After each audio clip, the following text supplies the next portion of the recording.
The federal cabinet is meeting in Toronto ahead of the return of Parliament on the 15th, and with it, some big cuts to address some big problems. There is a budget coming this fall, and this budget will be really difficult for the government. The Prime Minister's office says the focus of the meeting will be everything from major nation-building projects to crime, but Ian Lee of Carleton University says the top priority must be the relationship with the United States. I don't care if you hate Donald Trump, loathe and despise him, feel good, fill your boots, I don't care.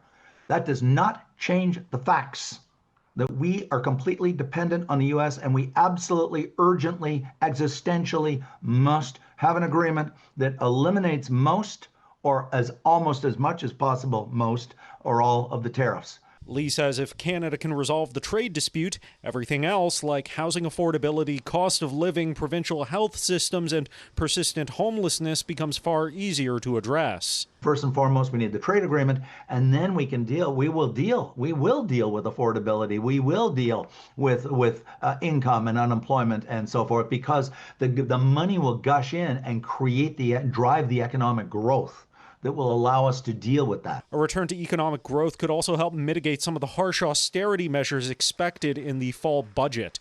There are reports Mark Carney has asked every department except Defense to cut spending 15%, which could be even more severe than Jean Chrétien's 1995 cuts.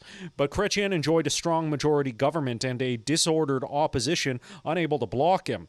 Carney's Liberals have a minority and need votes from other parties to pass a budget, and the prospect of cutting spending, particularly transfers to provinces, could be a very hard sell. Could they get support from the Bloc Québécois? That will require them not to cut transfers to the provinces, because that's something the Bloc will strongly oppose.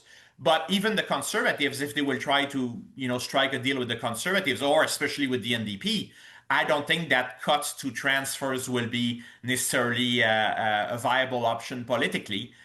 In Ottawa, Shao Li, City News.